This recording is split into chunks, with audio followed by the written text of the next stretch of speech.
Hello dear students, कैसे हैं आप सभी लोग। Hope you all will be well, all will be fine. बच्चों, आपके नीट एग्जाम के लिए आज से 64 डेज ओनली आपके जो हैं बचे हुए हैं। और इन 64 डेज में हम लोग नीट का पूरा फिजिक्स रिवाइज करेंगे। And today I have a chapter semi conductor, जहां से बहुत इंपॉर्टेंट क्वेश्चन आपके जो हैं बनते हैं नीट में। तो आज हम जो है सेमी कंडक्टर चैप्टर का रिवीजन करेंगे through the problem. Problem discuss होंगी तो कॉन्सेप्ट अपने आप रिवाइज होगा। तो चलिए चैप्टर सेमी कंडक्टर को रिवाइज करते हैं और देखते हैं कि फर्स्ट क्वेश्चन क्या है। Now you all can see chapter is semi conductor. Chapter is semiconductor, and in this chapter you have a very important questions. Semiconductor and electronic device, ये अपना चैप्टर है। Revise electronic device. तो देखिए first question क्या है। In a conductors conduction band is completely empty but the forbidden energy gap is small. Second option है conduction and valence bands are overlapped. Third, valence band is completely filled with filled but the conduction band is completely empty. And the last one is no energy band is present. तो energy band theory के ऊपर ये based question है। तो on the basis of energy band theory हमने क्या क्या सीखा। हमने ये सीखा कि कंडक्टर्स में जो वैलेंस बैंड होता है और जो कंडक्शन बैंड होता है वो ओवरलैप्ड होता है। ओवरलैप्ड होता है, किसी भी तरीके का वहां पर एनर्जी गैप नहीं होता। दूसरा, वैलेंस बैंड बहुत रिच होता है, वहां पर वैलेंस इलेक्ट्रॉन्स होते हैं। और कंडक्शन बैंड भी रिचली फिल्ड होता है, वहां पर फ्री इलेक्ट्रॉन्स होते हैं। तो फर्स्ट ऑप्शन इज सेइंग कि completely empty, conduction band completely empty, ये तो गलत हो गया। Conduction and valence bands are overlapped, ये एकदम सही दिख रहा है। Valence band is completely filled but the conduction band is completely empty, ये गलत हो गया, क्योंकि वैलेंस बैंड में इलेक्ट्रॉन वैलेंस वाले रिचली फिल्ड होते हैं, बहुत सारे इलेक्ट्रॉन्स होते हैं। और कंडक्शन बैंड में भी इलेक्ट्रॉन्स रिचली फिल्ड होते हैं। And that is why question number first के जब सारे ऑप्शंस देखेंगे तो only B is correct. B option सही होगा इसका। सेकेंड क्वेश्चन देखिए। The forbidden energy gap of a germanium semiconductor is 0.75 electron volt. The minimum thermal energy of electrons reaching the conduction band from the valence band should semiconductor में ये हमारे पास में हो गया conduction energy band CEB। This one is valence energy band VEB। और इनके बीच में जो ये गैप है that is called energy gap. इसको हम एनर्जी गैप कहते हैं, फॉरबिडन एनर्जी गैप भी इसको कहते हैं। और इन जनरल एनर्जी गैप का जो मिडिल होता है, लिसन केयरफुली, ये जो मिडिल होता है एनर्जी गैप का, ये this is the middle of energy gap, this is the middle line of energy gap. तो ये जो मिडिल है that is called Fermi energy level. तो इस क्वेश्चन में 0.75 इलेक्ट्रॉन वोल्ट का गैप है, तो कितनी मिनिमम थर्मल एनर्जी चाहिए इलेक्ट्रॉन को कि वो वैलेंस बैंड से निकल करके कंडक्शन बैंड में पहुंच जाए। तो एवरीवन नोज की जो ये एनर्जी गैप है, इतनी ही एनर्जी कम से कम चाहिए होगी जिससे कि वैलेंस एनर्जी बैंड से इलेक्ट्रॉन मूव कर जाएगा कंडक्शन बैंड में। And gap is 0.75 electron volt, and that is why here question is asking the minimum energy. तो मिनिमम एनर्जी मींस ये हो जाएगा सेकेंड ऑप्शन। क्लियर? दोनों क्वेश्चन आपके एनर्जी बैंड थ्योरी पर बेस्ड थे। चलते हैं नेक्स्ट क्वेश्चन पर। Third question, check the third one. The energy of a photon, sodium light, is equals to the band gap of a semiconductor तो कोई semiconductor है जिसमें आपके पास में कंडक्शन एनर्जी बैंड होता है, वैलेंस एनर्जी बैंड होता है, और जो ये बीच में गैप है तो उस गैप की जो एनर्जी है वो इस फोटोन की एनर्जी के इक्वल है। क्वेश्चन के according the energy of a photon of a sodium light equals to the band gap of a semiconductor. तो फोटोन की जो एनर्जी है वो बैंड गैप ऑफ सेमीकंडक्टर के इक्वल है। तो the minimum energy required to create electron hole pair कि यहां से अगर एक इलेक्ट्रॉन वैलेंस एनर्जी बैंड से एक इलेक्ट्रॉन निकल करके यहां चला जाए तो इस जगह पर होल क्रिएट हो जाएगा और यहां पर इलेक्ट्रॉन हमें मिल जाएगा। तो ऐसा करने के लिए मिनिमम एनर्जी कितनी होगी? अगेन वो एनर्जी गैप के इक्वल होगी। तो यहां पर जो मिनिमम एनर्जी होगी वो एनर्जी गैप के इक्वल होगी, Eg for energy gap, and according to problem this energy gap is energy of photon, energy of photon। और फोटोन की एनर्जी कैसे निकालें? फोटोन की एनर्जी निकालें Sc बाई लैम्डा। तो यहां पर Sc को लिख सकते हैं हम लोग, क्योंकि लैम्डा यहां पर एंगस्ट्रॉन्ग में है, 5890 एंगस्ट्रॉन्ग इज लैम्डा। तो Sc की वैल्यू लिख सकते हैं 12400 और ये रिजल्ट हमारा आएगा इलेक्ट्रॉन वोल्ट में। When you solve this one, you have a result 2 point something, means third option आपको मिलेगा एनर्जी गैप का, लेकिन थोड़ा सा बदला हुआ क्वेश्चन है। नेक्स्ट सिंपल प्रॉब्लम लग रही है फोर्थ वाली। Forbidden energy band gap in a conductors, conductors में जो एनर्जी गैप है वो Eg1 है according to problem, Eg1, Eg for energy gap. और सेमीकंडक्टर के लिए जो एनर्जी गैप है that is Eg2 and the last one is insulator, insulator के लिए जो एनर्जी गैप है that is Eg3, Eg3।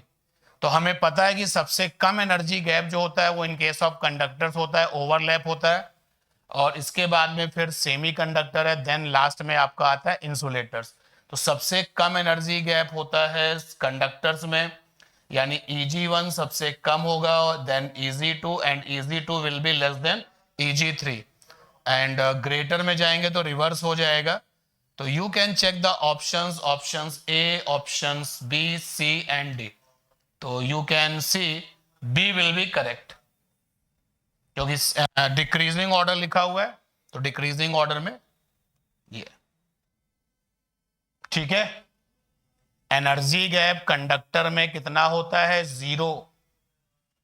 Semiconductor में कितना होता है? 3 इलेक्ट्रॉन वोल्ट से कम, नियरली 1 इलेक्ट्रॉन वोल्ट के बराबर। और इंसुलेटर्स में ये एनर्जी गैप कितना होता है? 3 इलेक्ट्रॉन वोल्ट से ज्यादा। तो गिवन ऑप्शंस के अकॉर्डिंग बी ऑप्शन सही होगा। नेक्स्ट क्वेश्चन नंबर 5 देखिए। On increasing temperature, the specific resistance of a semiconductor. तो everyone knows कि in case of semiconductor, resistance and temperatures are inversely proportional, and specific resistance also inversely proportional to the temperature. In case of semiconductor, you have a relation rho is equal to rho naught 1 plus alpha t. तो ये जो alpha है temperature coefficient, ये negative होता है in case of semiconductor, तो 1 minus alpha T. तो temperature अगर हम बढ़ाएंगे तो रेजिस्टिविटी डिक्रीज हो जाएगी, टेम्परेचर अगर हम इंक्रीज करेंगे रेजिस्टिविटी विल डिक्रीज, यानी कि फिफ्थ का कौन सा ऑप्शन होगा? ए ऑप्शन होगा फिफ्थ का। And question number 6, which of the following statement is not correct? Not correct पता करना है।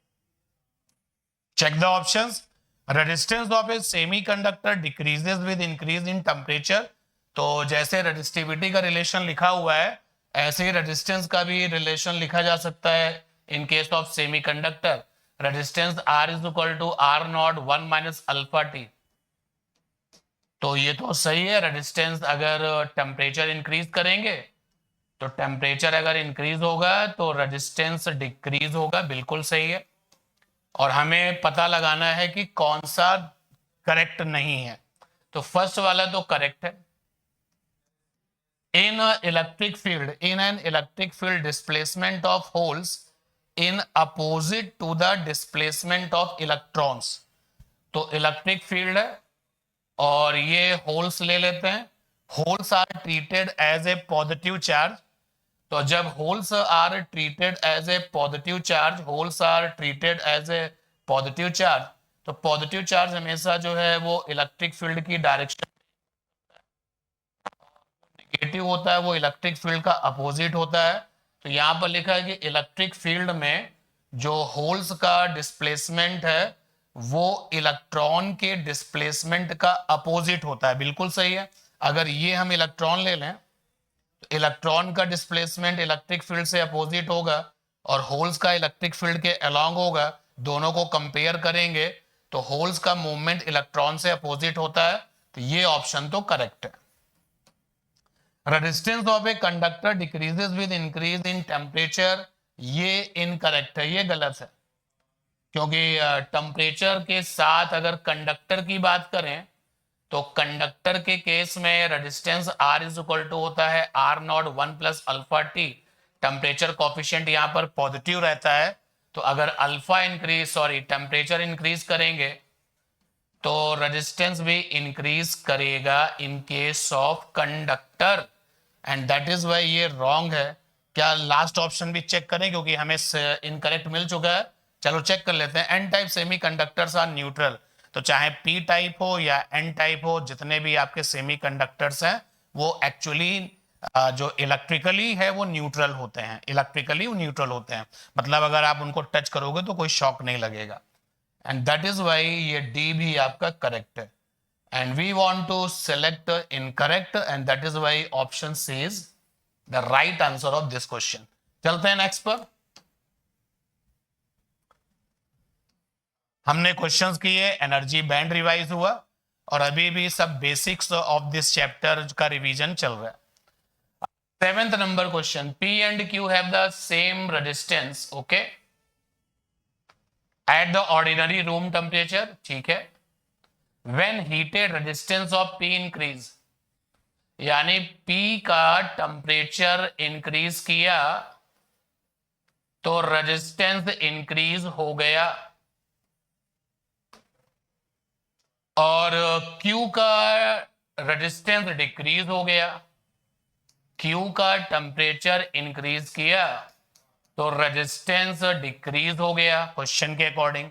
ये जो प्रॉपर्टी है वो कंडक्टर की है, कंडक्टर में ऐसे ही होता है. और ये जो प्रॉपर्टी है वो सेमीकंडक्टर की है, सेमीकंडक्टर. और अगर आप टेम्परेचर को चेंज करें, टेम्परेचर इंक्रीज हो या फिर डिक्रीज हो और रेजिस्टेंस बदले ही ना, resistance remain same, resistance remain same. तो ये प्रॉपर्टी किसकी है? ये प्रॉपर्टी होती है एलॉय की. ठीक है, ये प्रॉपर्टी एलॉय की होती है.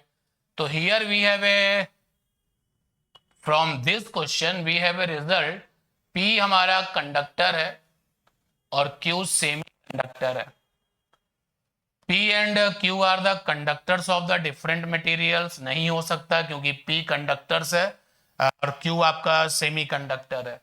P हमारा एन टाइप सेमी कंडक्टर है जबकि Q P type semi conductor है. एक कंडक्टर है, दूसरा सेमी कंडक्टर है. तो ये गलत हो गया और ये भी गलत हो गया. P is a semi conductor and Q is a conductor. नहीं, P कंडक्टर है और Q सेमी कंडक्टर है, ये भी रॉन्ग हो गया.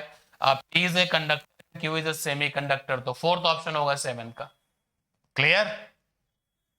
Question number 8, in a good conductor the energy gap between the conduction band and valence band, valence band.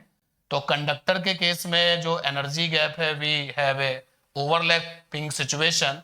तो overlapping situation से जो एनर्जी गैप है that is 0 and that is why fourth option, यानी कि D होगा. Next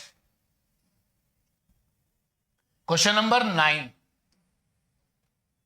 check this problem. 9 number, in a semi-conducting material mobilities of electrons is mu e and holes is mu h.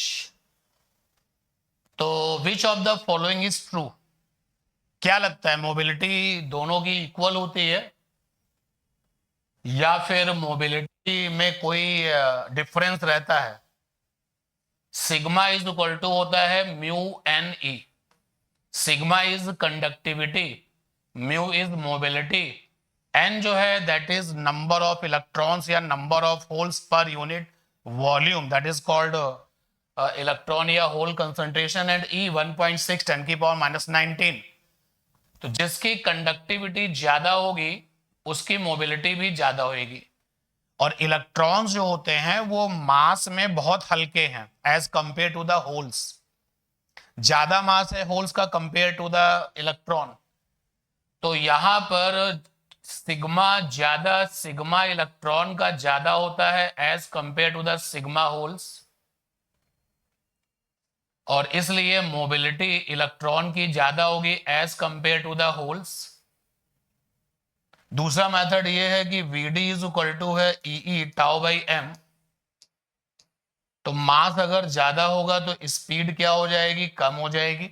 यानी कि conductivity जो mobility है या move करने की जो टेंडेंसी है वो कम हो जाएगी. तो होल का ज्यादा होता है as compare to the electron.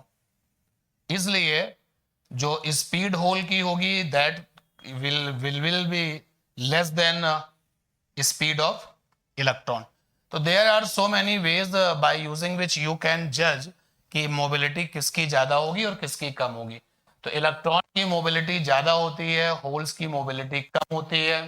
तो in the 9th number question we have a first option. Clear? 10 number question. Those material in which number of holes in a valence band is equal to the number of electrons in a conduction band called. चलिए बताइए क्या होना चाहिए. यानी कि number of holes means NH. Number of holes means NH and number of electrons means Ne. ये equal है. ऐसा कब होता है? ऐसा तब होता है जब सेमीकंडक्टर प्योर फॉर्म में होता है. Pure form of semiconductor is called intrinsic semiconductors. And here when you check all the options the answer will be B. 10th का बी ऑप्शन होगा. Intrinsic means pure form of semiconductor. चलिए next जरा check करिए question number 11. In p-type semiconductor, holes move in. Fourth option is missing here. तो okay, first, second, third इसी में check करके बताइए कौन सा ऑप्शन होगा. आंसर है इसी में. That is why no need to कि फोर्थ ऑप्शन हो. पी टाइप सेमीकंडक्टर्स में होल्स का जो मूवमेंट है वो कहाँ होता है?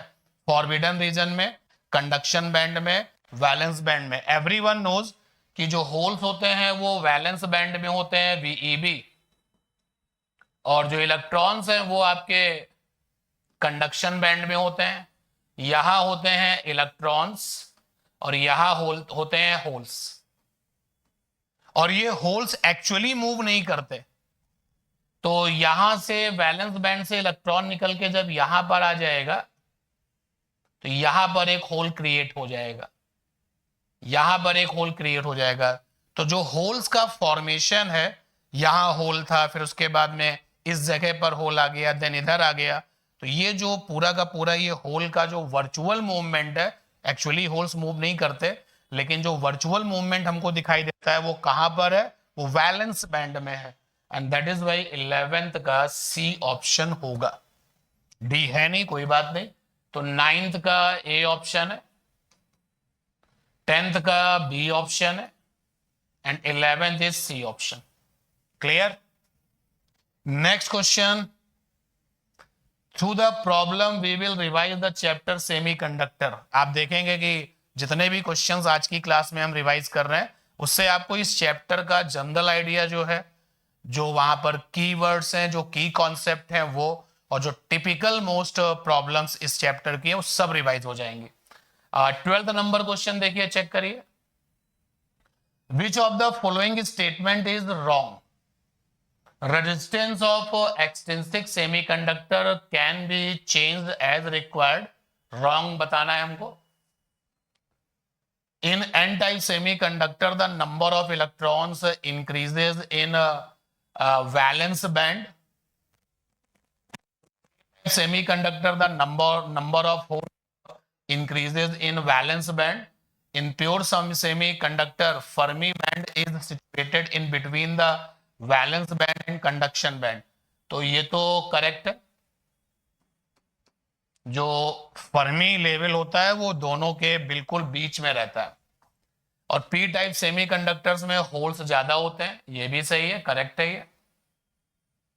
हाँ, you can change the resistance according to your need, जैसा रिक्वायरमेंट है रेजिस्टेंस बदला जा सकता है। There are so many ways जिससे कि हम ये काम कर सकते हैं, ये भी करेक्ट है। And in an type semiconductor the number of electrons increases in valence band. This is wrong. Number of electron increases in conduction band. तो रॉन्ग पूछा गया था, तो 12th का कौन सा ऑप्शन हो जाएगा? सेकेंड ऑप्शन हो जाएगा। 13th नंबर जरा चेक करिए, question number 13। Question number 13, P type semiconductor is form. Statement A है S impurities mixed with Si. तो एसआई आपका सिलिकॉन 4 वैलेंसी है, सिलिकॉन इसकी भी वैलेंसी आपकी 4 है, और जर्मेनियम की वैलेंसी भी आपकी 4 है, इधर भी वैलेंसी 4 है। तो 4 वैलेंसी का ये हमारे पास में सेमीकंडक्टर है, और पी टाइप यहां पर जो है पी टाइप हमें बनाना है। तो पी टाइप के लिए ट्राईवैलेंट इंप्योरिटी होनी चाहिए। और जब ट्राईवैलेंट इंप्योरिटी की आप बात करते हैं तो कौन कौन से नाम सामने आते हैं? Boron, aluminium, GA, indium and thallium. तो यहां पर एक हो गया ये और एक हो गया ये, क्योंकि यही आपके जो है 3 वैलेंसी वाले हैं। तो B and C means 13th का ये सी ऑप्शन होएगा। एएस आपका पेंटावैलेंट है और फॉस्फोरस भी आपका पेंटावैलेंट है। पी टाइप सेमीकंडक्टर का जो फॉर्मेशन है, जिसमें आपने डेफिनेशन पढ़ी है कि जब जर्मेनियम और सिलिकॉन में ट्राईवैलेंट इंप्योरिटी को डोप किया जाता है, then we have a P type semiconductor. उसी पर बेस्ड, उसी सिंपल सी डेफिनेशन पर बेस्ड ये प्रॉब्लम है। और अगर यहाँ पर पी टाइप की जगह पे एन टाइप होता तो फिर आप वैलेंसी का सिलेक्शन करते 5 वैलेंसी वाला, कि जर्मेनियम और सिलिकॉन को जब हम लोग डोपिंग करते हैं 5 वैलेंसी के साथ, तो हमें जो है एन टाइप सेमीकंडक्टर्स मिलते हैं। नेक्स्ट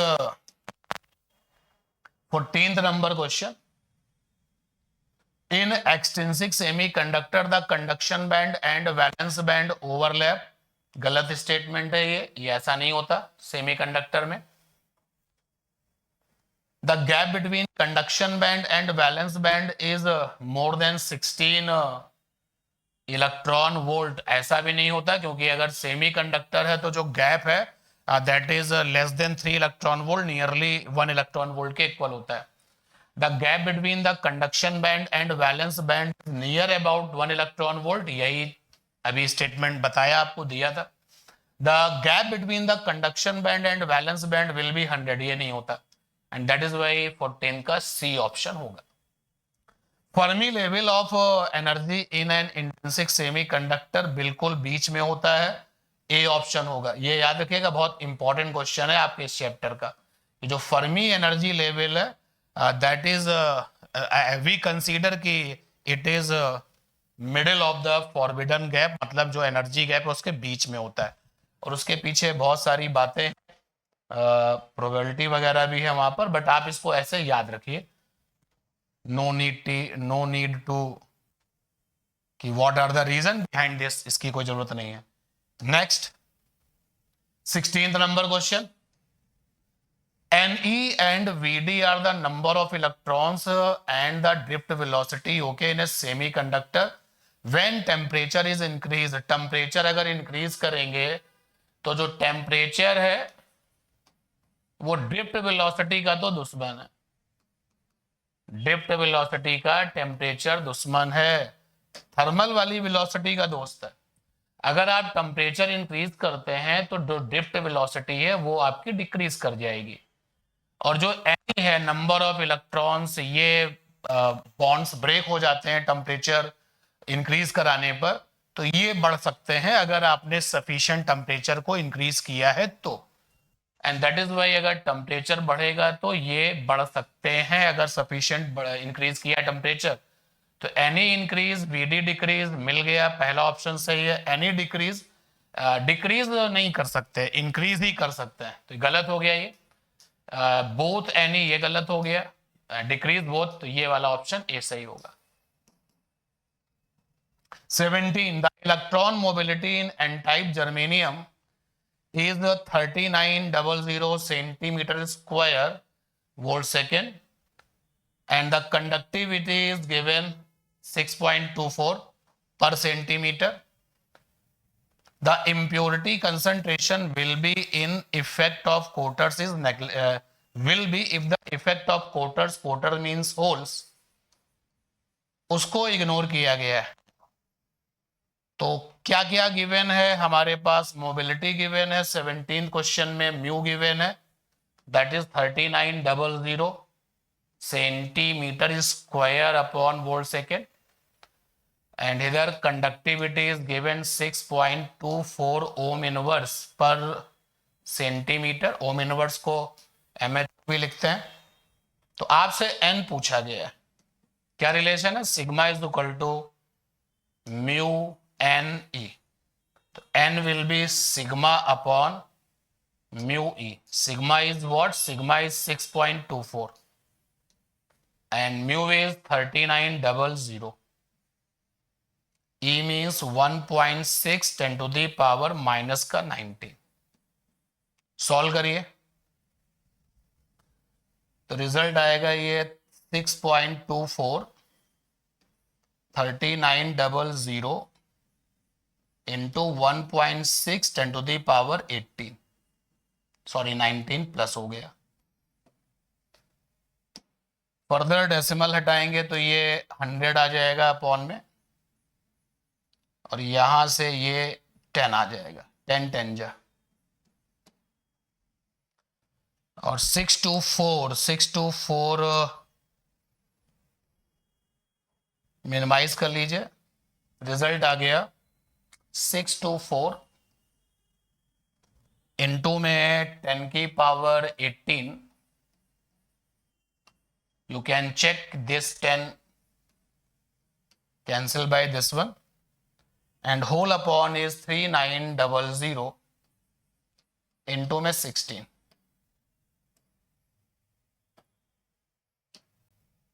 16 3 जा 48 and 62 and 48,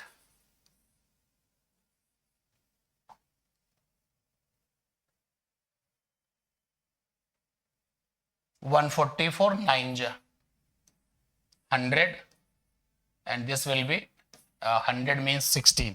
तो where is 10 to the power 16? This one is the answer. 17 का फोर्थ ऑप्शन होगा। ठीक है, नेक्स्ट 18th नंबर क्वेश्चन देखें। In a semiconductor the concentration of electrons and holes, तो ये इलेक्ट्रॉन की concentration means number of electrons per unit volume is given, and this one is concentration of holes, ये आपका NH हो गया,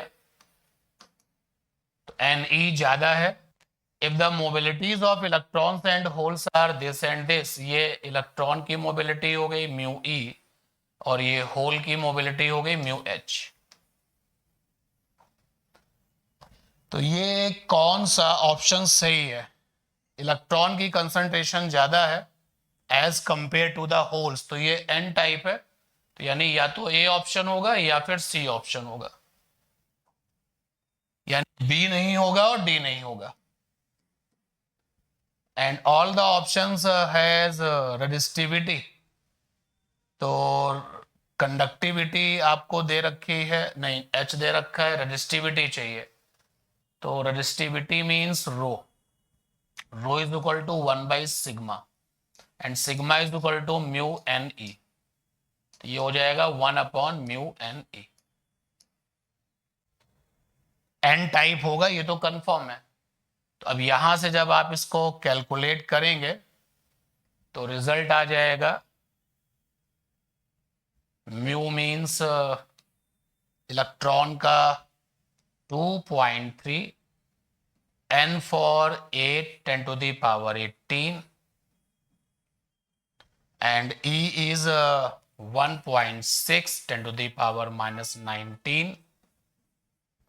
So this will be 1/2.3 into 8 into में 1.6 और ये एक 10 इधर आ जाएगा।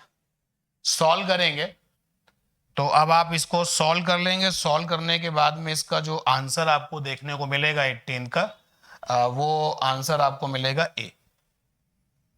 ए और सी में से कोई एक सही होगा। तो when you solve this you will get the answer this one. ठीक है, इसको सॉल्व करके आप इसको निकाल सकते हैं। नेक्स्ट 18 के बाद 19,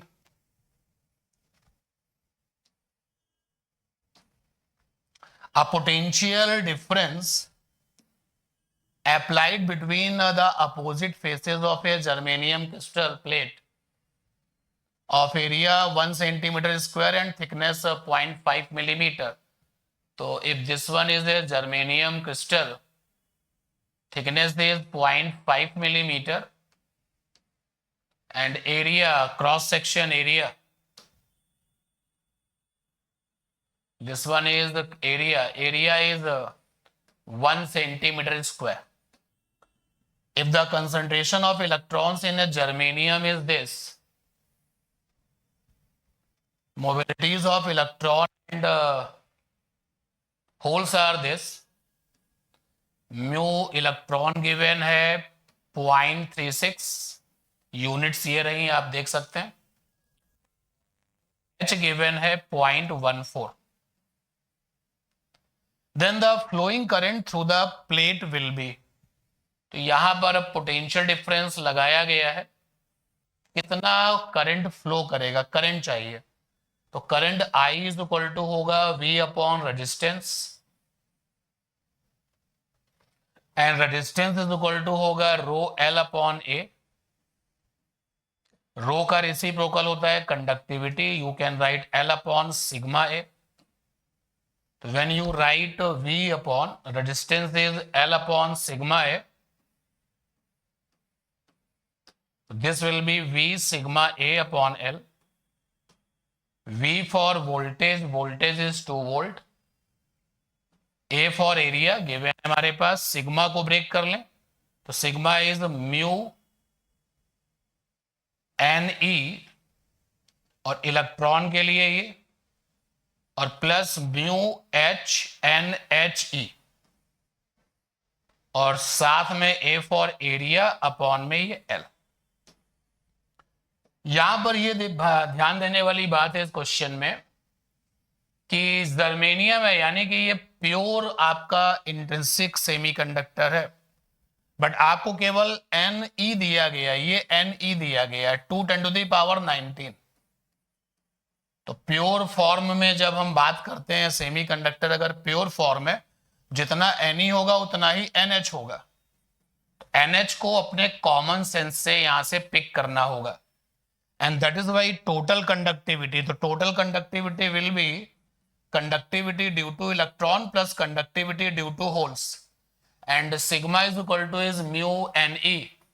So because of the electron this will be mu E Ne और into में E for 1.6 10 to the power -19 and this will be mu H NH into में E, and after that you can see, we can see कि voltage given है, हाँ given है, ये रहा 2 volt, यहां पर इसकी जगह पे 2 वोल्ट लिखा जाएगा, लिख दीजिएगा।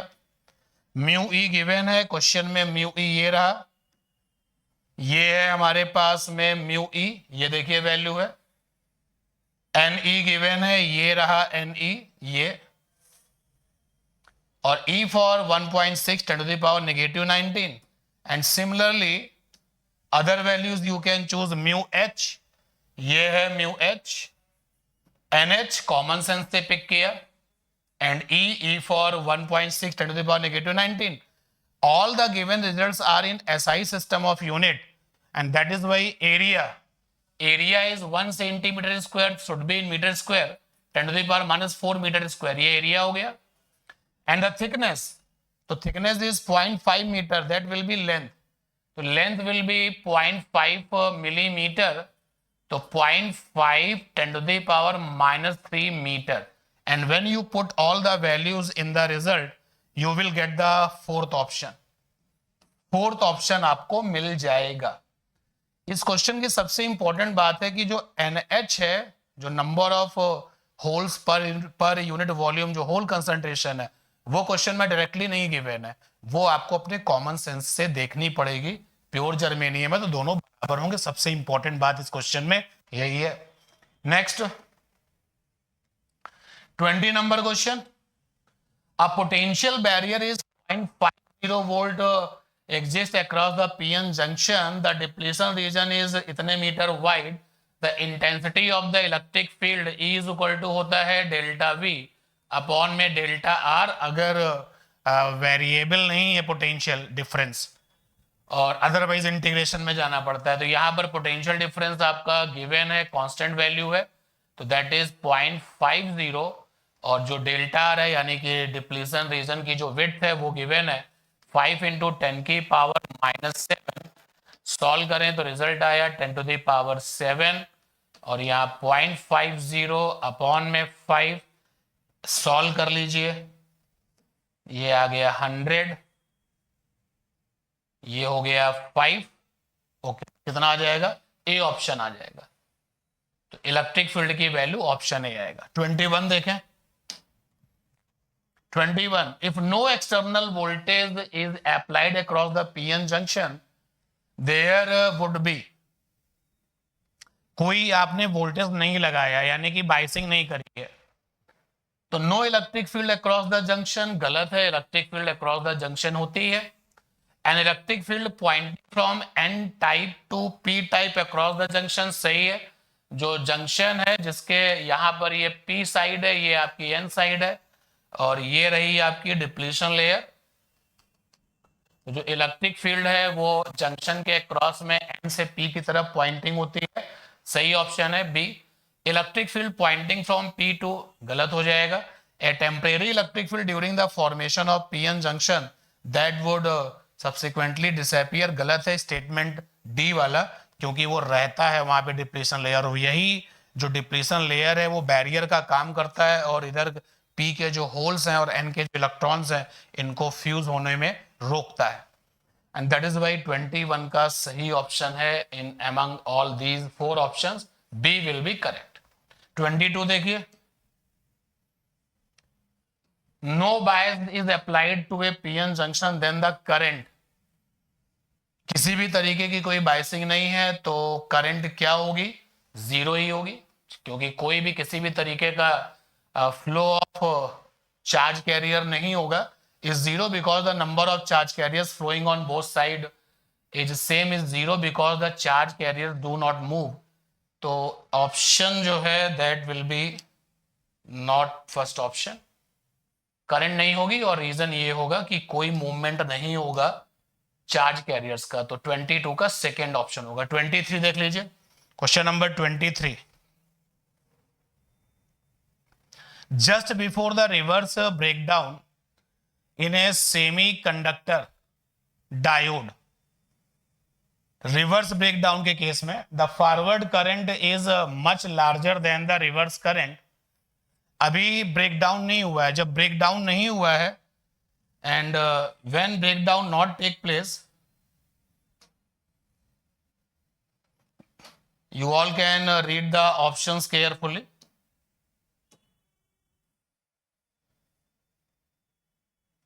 और जब फॉरवर्ड कैरेक्टरिस्टिक्स बनाई जाती है तो वो कुछ इस तरीके से आती है.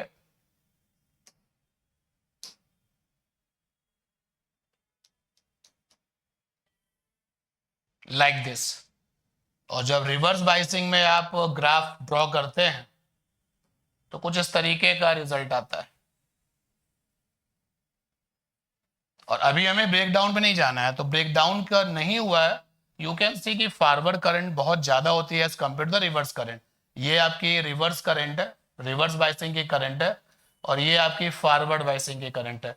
तो with the help of the graph and also it is very common for you कि हाँ आप जानते हैं कि फॉरवर्ड बाइसिंग में करंट का जो वैल्यू होता है वो रिवर्स बाइस में ज्यादा होता है, ब्रेक डाउन नहीं हुआ है। तो यहाँ पे forward current is much larger than the reverse current, the forward current is much less, गलत स्टेटमेंट है। The forward current is equal to the reverse current, not possible. The reverse current is much larger than the forward current, तो A option सही होगा। Clear? चलते हैं next पर 24 पर। 24 and 25, the main cause of avalanche breakdown is, avalanche क्यों आता है उसके ऑप्शंस गिवन है। तो कोलिजन का जो इफेक्ट है, कोलिजन के साथ जो आयनाइजेशन होता है उसकी वजह से आता है। रिवर्स वाली वोल्टेज आप बढ़ा रहे हैं, तो ये रिवर्स वोल्टेज अगर आप बढ़ा रहे हैं,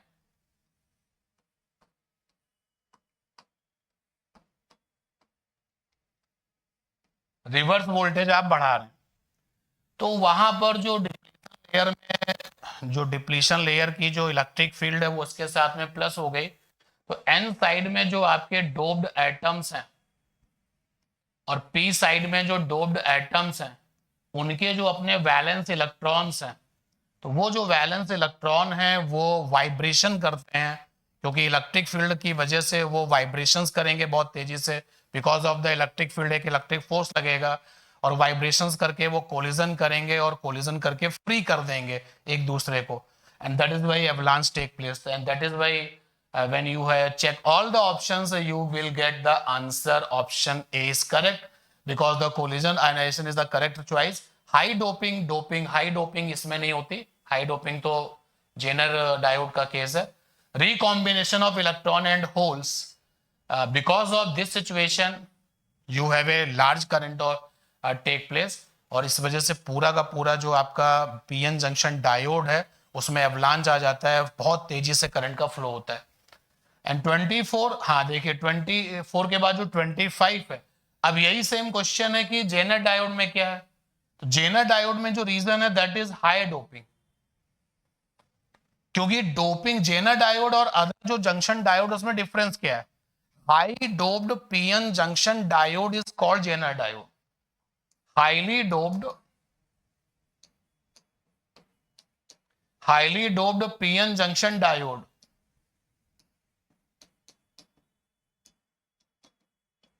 इज कॉल्ड जेनर डायोड। ये इसकी डेफिनेशन है जेनर डायोड की। और जो डिप्लीशन लेयर की जो विड्थ होती है, अगर मैं विड्थ को W से लिखूं, width of depletion layer that is inversely proportional to the doping. Actually अगर मैं डोप्ड एटम के पर यूनिट वॉल्यूम में जो डोप्ड एटम है उनको मैं कैपिटल N से लिखूं, दैट इज डोपिंग कंसंट्रेशन। याद रखो कैपिटल N यहां पर क्या है, कैपिटल N है number of doped atoms per unit volume, that is also called doping concentration.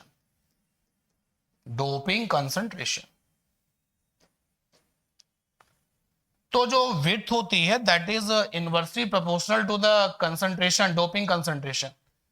तो n अगर बढ़ जाएगा तो जो विड्थ है वो कम हो जाएगा, और विड्थ अगर कम हो जाएगा तो जेनर डायोड में जैसे ही आप ब्रेकडाउन सिचुएशन को जाएंगे तो उस विड्थ कम होने की वजह से जो है flow of charge carrier take place, and that is why the responsibility is high doping. High doping से डिप्लीशन लेयर की विड्थ कम हो गई, और अगर विड्थ कम हो गई तो जो इलेक्ट्रिक फील्ड है E is equal to V upon D, और W से मैंने विड्थ को लिखा है तो यहाँ पे D ना लिख के W लिख लें, तो विड्थ अगर कम हो गई तो ये ज्यादा हो जाएगा, और ये ज्यादा हो जाएगा तो जो N साइड के चार्ज कैरियर्स हैं, जो P साइड के चार्ज कैरियर्स हैं, उनको मोटिवेट करेगा ब्रेक डाउन के लिए। तो 25 और 24 बैक टू बैक क्वेश्चंस हैं जिनसे आप दोनों में डिफरेंस समझ सकते हैं। बड़ा इंपॉर्टेंट क्वेश्चन है यहाँ पर 24 और 25, गलती मत करिएगा।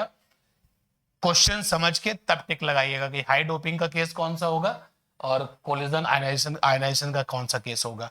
गलती मत करना, बहुत इंपॉर्टेंट चैप्टर है आपके नीट के लिए और एक बार में सेलेक्ट होना है, तो अच्छे से पढ़ाई करिए। Next 26, which of the following statement is correct? The depletion region of a PN junction diode increases with forward biasing. ये तो गलत स्टेटमेंट है, क्योंकि जैसे ही फॉरवर्ड बाइसिंग हम जाते हैं, जो डिप्लीशन लेयर है उसकी विड्थ कम हो जाती है। The depletion region of A PN junction diode decreases with reverse biasing, ये भी गलत है, क्योंकि रिवर्स बाइसिंग में इंक्रीज कर जाती है। The depletion region of PN junction diode does not change with biasing, ये तो बिल्कुल ही गलत है और हमें चाहिए correct.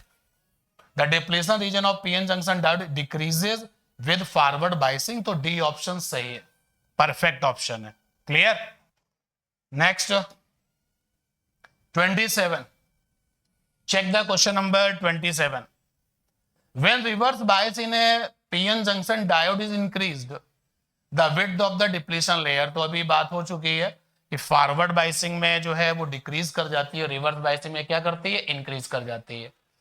A semiconductor device is connected in a series circuit with a battery and the resistance, okay, a current is found to pass through a circuit. If the polarity of a battery is reversed, the current drops almost zero, the device may be.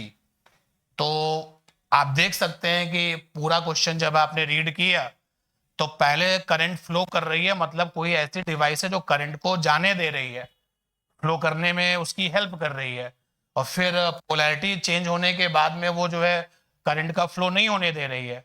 ये property किसकी है? Junction diode की है। Forward biasing में current का flow कराता है, reverse biasing में करंट को ब्लॉक कर देता है। तो वो जो डिवाइस है that is PN junction diode, यानी कि सी ऑप्शन होगा, यहाँ पर ए ऑप्शन होगा 27। क्लियर है ना? तो 27 का आपका ए ऑप्शन है और 28 का C option. Next 29, resistance, approximate ratio of resistances in the forward and reverse biasing. Junction diode अगर फॉरवर्ड बाइसिंग में है तो रेजिस्टेंस, और रिवर्स बाइसिंग में है तो रेजिस्टेंस। एंड वी नो कि फॉरवर्ड बाइसिंग में जो रेजिस्टेंस होता है मिनिमम रेजिस्टेंस होता है, रेजिस्टेंस मिनिमम होना चाहिए, और रिवर्स बाइसिंग में कंपैरेटिवली जो रेजिस्टेंस है वो मैक्सिमम होता है। And the options are given, तो हमें चेक करना है कि कौन सा ऐसा ऑप्शन है जो इसको फॉलो कर रहा है, मिनिमम अपॉन मैक्सिमम। तो ये तो मैक्सिमम अपॉन मिनिमम है 10 टू द पावर 2/1, ये ऊपर बड़ा है नीचे छोटा है, और ये भी आप देख सकते हैं उल्टा करके लिखा हुआ है, तो मिनिमम अपॉन मैक्सिमम यानी डी ऑप्शन जब आप सबको चेक करेंगे। भाई बी वाले का मतलब है 10 टू द पावर -2/1, यानी कि 1/10 टू द पावर 2, ये आ गया बी। और डी वाले को आप जब चेक करेंगे तो सी वाले को जब आप चेक करेंगे 1/10 टू द पावर -4, यानी 10 टू द पावर 4/1। तो ये तो इसको फॉलो नहीं कर रहा है, इसको फॉलो कर रहा है। लेकिन अगर आप डी वाले को देखेंगे तो डी वाले में 1/10 की पावर 4। अब अगर आप इसको बी ऑप्शन को और डी ऑप्शन को कंपेयर करें, जब आप कंपेयर करेंगे तो मिनिमम और मैक्सिमम, तो मिनिमम ये देख सकते हैं मिनिमम दोनों के पास पावर 4 है, यहाँ 10 की पावर 2 है, and that is why we tick the D option. क्योंकि आइडियल केस में फॉरवर्ड जो रेजिस्टेंस होता है वो कैसा होता है? 0, और रिवर्स डिवाइस का जो रेजिस्टेंस होता है वी कंसिडर इनफाइनाइट, तो नीचे वाली वैल्यू बहुत ज़्यादा होती है in case of reverse biasing, जब रिवर्स रेजिस्टेंस की बात करते हैं। तो इसको फॉलो करते हुए डी ऑप्शन पे टिक लगेगा। The dominant mechanism for the motion of charge carriers in forward and reverse biasing by silicon PN junctions are. ये क्वेश्चन आप पढ़ें, ऑप्शंस देखें उसके। फॉरवर्ड बाइसिंग करी जा रही है तो पीएन जंक्शन में जो डोमिनेंट मैकेनिज्म है चार्ज कैरियर्स के मोशन की, और रिवर्स बाइसिंग में जो डोमिनेंट मैकेनिज्म है वो चार्ज कैरियर्स की, वो क्या है? पहला है drift in forward biasing, diffusion in reverse biasing. Diffusion in forward biasing and drift in reverse biasing, ये सेकेंड ऑप्शन है। डिफ्यूजन इन बोथ तो होगा नहीं और ड्रिफ्ट इन बोथ होगा नहीं, तो ए और बी में से कोई एक आंसर है। क्या है जरा बताइए आप, कौन सा आंसर होना चाहिए? देखिए, फॉरवर्ड बाइसिंग जब होती है तो एन साइड के जो इलेक्ट्रॉन हैं वो डिफ्यूज होते हैं पी साइड के होल्स के साथ। ये टर्म हम लोग जानते हैं, ये टर्म हम लोगों ने बार बार चैप्टर की स्टडी करते हुए सुना है। लेकिन जब रिवर्स बाइसिंग होती है तो रिवर्स बाइसिंग में क्योंकि इलेक्ट्रिक फील्ड जो डिप्लीशन रीजन का है वो स्ट्रांग हो चुका होता है, तो उससे जो माइनॉरिटी के चार्ज कैरियर्स हैं उनको ड्रिफ्टिंग मिलती है, और वो ड्रिफ्टिंग की वजह से वहां पर करंट को फ्लो कराते हैं माइनॉरिटी चार्ज कैरियर्स। और majority charge carriers forward biasing में जो है वो डिफ्यूजन करते हैं।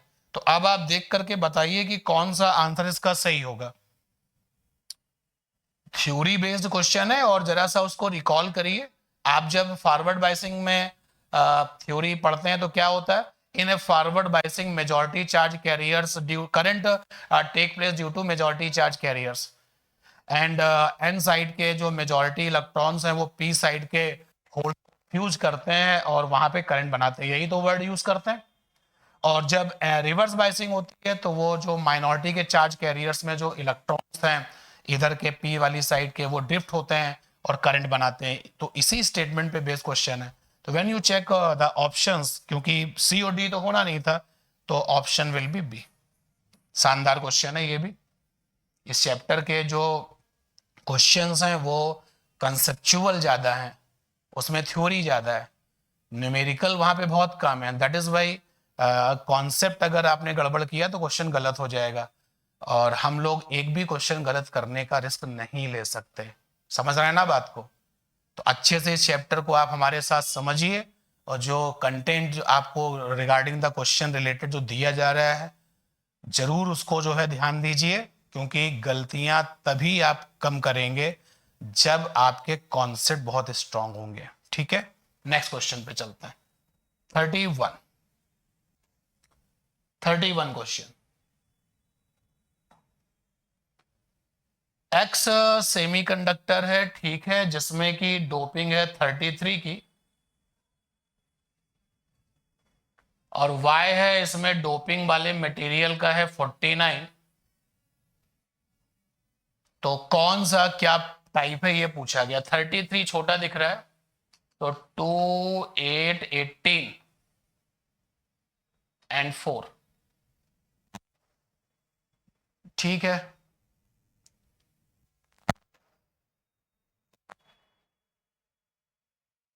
नहीं 4 नहीं, ये लास्ट का 5 हो जाएगा। तो यानी कि 33 मीन्स पेंटावेलेंट इम्प्योरिटी है, तो X तो N टाइप होगा, ये तो कंफर्म हो गया। तो ये नहीं है और ये भी नहीं है, ठीक है। X को मैंने जज कर लिया, क्योंकि X में जो है 18 और 2 20, और 20 और 8 28, और 28 और 5 33। तो यानी कि ये जो आपका Z33 जर्मेनियम क्रिस्टल पे जो आर्सेनिक है, वैसे भी हम जानते हैं कि पेंटावेलेंट होता है, तो X तो आपका N टाइप है। अब N टाइप जा करके कनेक्ट हो गया है प्लस से, और ये P टाइप रहा होगा, तो ये नेगेटिव से, यानी कि रिवर्स बाइसिंग है। तो 31 का डी ऑप्शन होगा। सिंपल वे में इसको आप सोचेंगे तो बड़ा इजीली जज कर पाएंगे कि 31 में क्या रिजल्ट होना चाहिए। 31 में डी ऑप्शन हो जाएगा। और इंडियम में आपको पता ही है कि सपोर्ट करता है किसको, पी टाइप को, ठीक है। और फिर कनेक्शन देखना पड़ेगा, तो फर्स्ट और लास्ट में हमारे पास में डी ऑप्शन दिखाई देगा। नेक्स्ट 32, इस तरीके का क्वेश्चन बहुत फ्रिक्वेंटली आता है। You have some diagrams and check the forward biasing. तो फॉरवर्ड बायसिंग में P में हाई वोल्टेज चाहिए, जो P वाला साइड है वहां पे हाई वोल्टेज चाहिए, और जो N वाला साइड है वहां पे लो वोल्टेज चाहिए।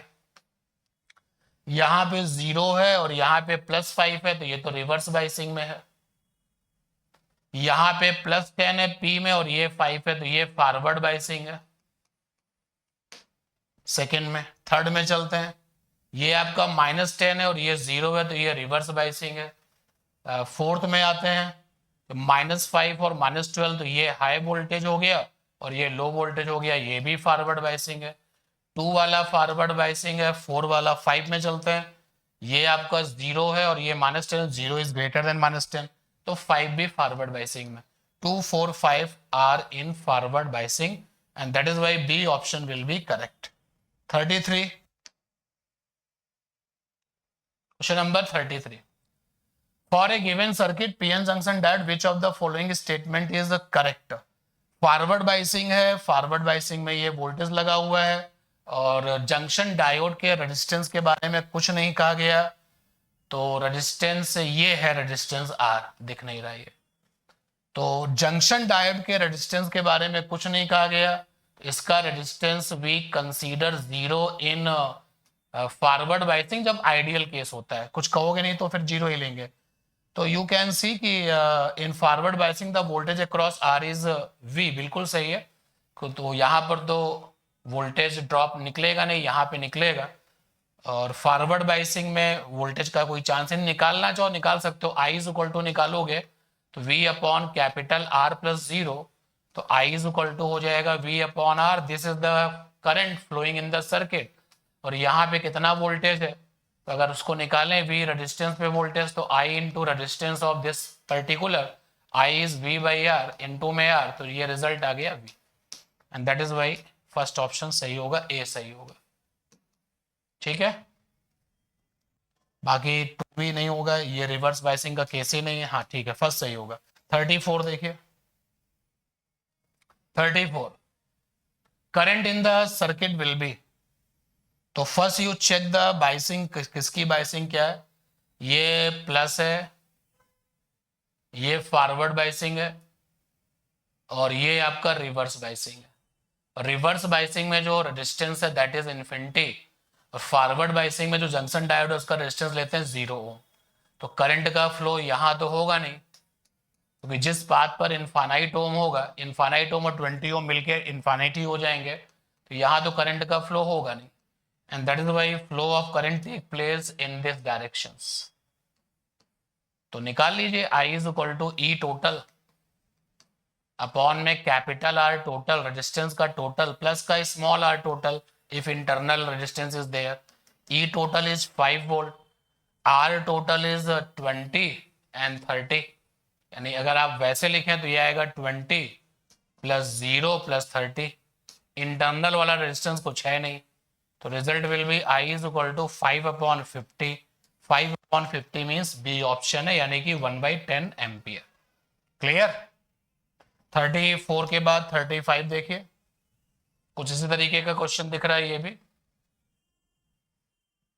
The diode used in the circuit shown in the figure has a constant voltage drop 0.5 volt. यहां पर वोल्टेज ड्रॉप गिवन है at all the currents and the maximum power rating, यहां पर power भी given है, तो इसके पास जो वोल्टेज है दैट इज 0.5 वोल्ट, और यहां पर जो पावर मैक्सिमम है दैट इज 100 मिली वॉट।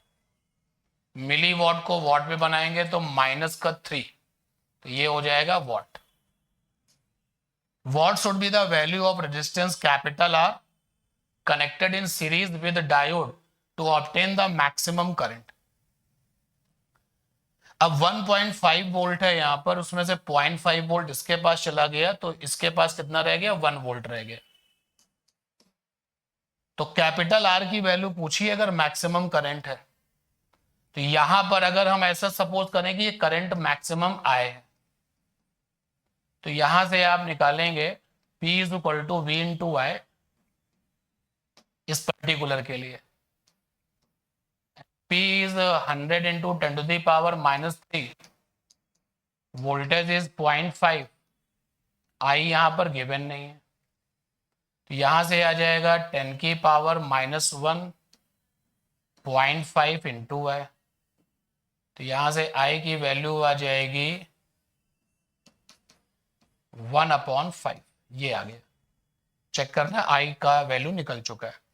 अब इसके पास जो वोल्टेज है वो 1 वोल्ट है, तो V across the resistance is equal to I are.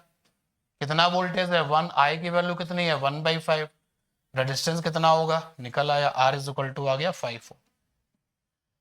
Good one, अच्छा क्वेश्चन है, छोटा लेकिन अच्छा क्वेश्चन है। 36 देखिए,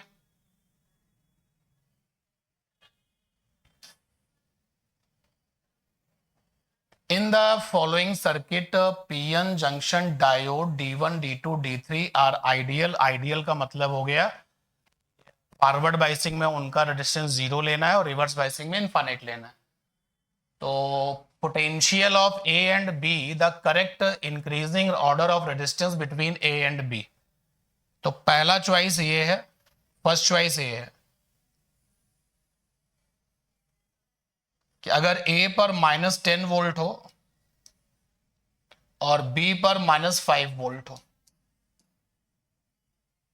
तो ये आपका हो जाएगा ए पर -10 और बी पर -5। तो फॉरवर्ड बाइसिंग में कौन कौन रहेगा, ये फॉरवर्ड बाइसिंग में रहेगा, बाकी ये दोनों रिवर्स बाइसिंग में हो जाएंगे। तो बी से लेकर के और ए तक जो रेजिस्टेंस आएगा फर्स्ट चॉइस में, रेजिस्टेंस आ जाएगा R/4 plus R, first choice में रेजिस्टेंस निकालना है, और ये R/4, तो ये हो जाएगा R/2 plus R, this will be 3R/2। अब चलते हैं सेकेंड चॉइस में। सेकेंड चॉइस ये है, अगर यहां पर ए पर -5 वोल्ट हो और यहां पे -10 वोल्ट हो, तो फॉरवर्ड बाइसिंग में ये होगा, फॉरवर्ड बाइसिंग में ये होगा और ये रिवर्स बाइसिंग में हो जाएगा। तो इन दोनों का रेजिस्टेंस हो जाएगा R और R, ये पैरेलल हो जाएगा, तो R और R पैरेलल, तो इसका टोटल हो जाएगा R/2। आई होप निकाल लेंगे आप, R1 R2 upon R1 plus R2, और फिर R/4 दो बार आएगा, तो ये हो जाएगा R/2 प्लस का R/2, ये आ गया R। तो सेकेंड चॉइस में जो रेजिस्टेंस है वो R आ गया। अब थर्ड चॉइस में चलते हैं, थर्ड चॉइस है ये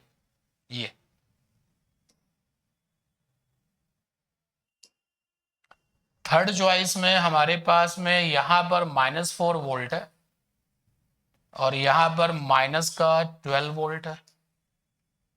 तो फिर आप देख सकते हैं कि ये फॉरवर्ड बाइसिंग में जाएंगे और ये आपका रिवर्स, सेम रिजल्ट आएगा। तो थर्ड निकालेंगे तो वो भी R आएगा। तो चेक द ऑप्शंस, रेजिस्टेंस का सीक्वेंस कहां पर है। हाँ, ये हो गया, थर्ड और सेकेंड और थर्ड में रेजिस्टेंस की वैल्यू R आ रही है, जो कि पहले वाले से कैसी है, कम है, तो C ऑप्शन होगा। तो मतलब कितना कंसेप्चुअल क्वेश्चन है ये, आप इस क्वेश्चन की क्वालिटी आप देखिए। 36 के बाद 37, सिंपल सा क्वेश्चन है, कौन सा हाफ वेव रेक्टिफायर को सपोर्ट कर रहा है। When you check all the 4 figures you will get the right answer B. ठीक है। 38, ये बड़ा फेमस क्वेश्चन है भाई आपका, नीट में बहुत फेमस क्वेश्चन है कि यहाँ पर BD में आपको जो वोल्टेज मिलेगी, ये जो BDS पर जो वोल्टेज आपको मिलेगी, तो जैसे ही आप टर्मिनल A और टर्मिनल C को कनेक्ट करेंगे, input across the terminals AC, output across the terminal BD,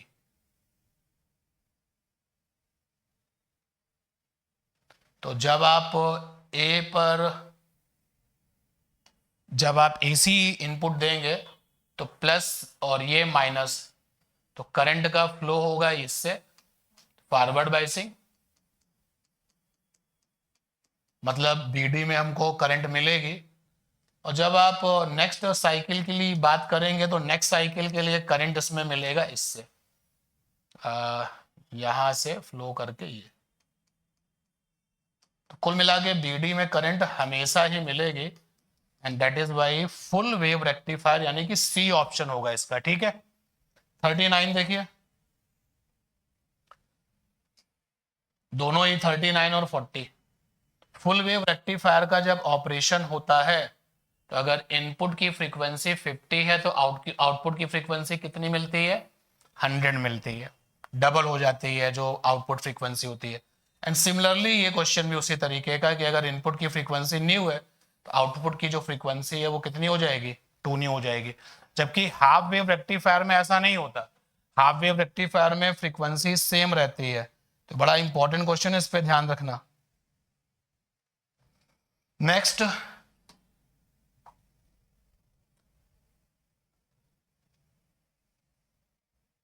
इसको पढ़ें और इस क्वेश्चन का आंसर हमसे पहले आप दें। एक sinusoidal voltage off peak value 200 volt given है, यहां पर रेजिस्टेंस आप देख रहे हैं आर वैल्यू का है। सबसे इंपॉर्टेंट बात है कि आप गलती ना करें, तो मैं उसको अंडरलाइन कर दे रहा हूं, हाफ वेव रेक्टिफिकेशन की बात हो रही है। Forward resistance of A diode जो है वो 0 लेना है, मतलब 0 क्या लेना है, आर के कंपेयर में उसको काउंट नहीं करना है। तो पूछा है कि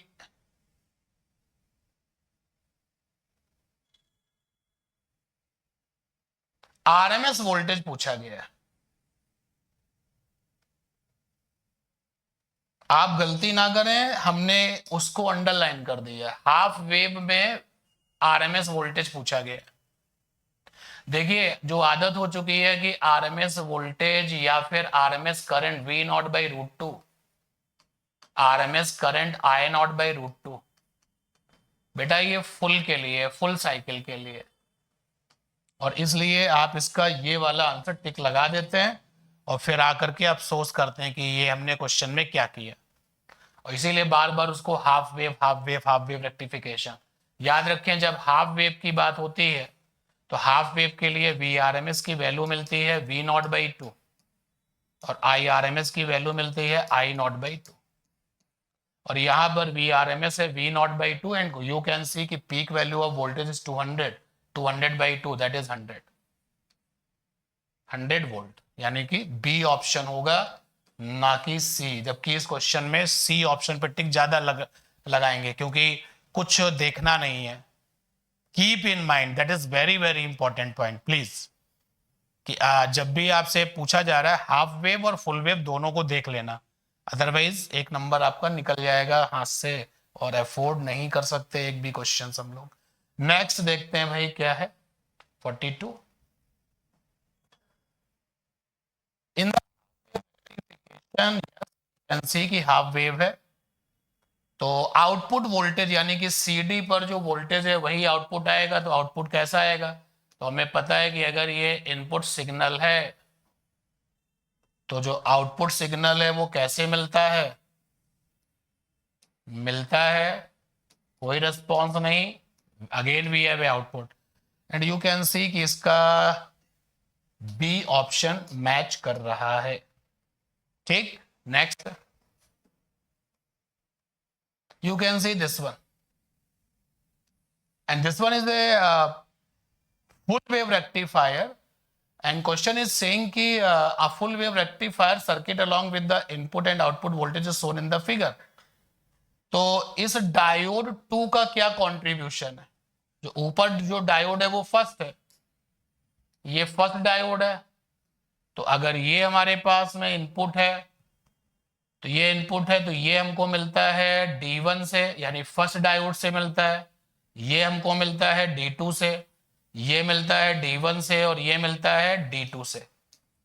तो D2 में जो कंट्रीब्यूशन है वो B और D का है, यानी 43 में जो ऑप्शन टिक लगाएंगे वो क्या है, सेकेंड ऑप्शन है। तो आई होप आपने हमारे साथ ये बहुत इंपॉर्टेंट चैप्टर जो सेमीकंडक्टर एंड डिवाइसेस जो है ये कर लिया है। तो through the problem now we will revise whole physics.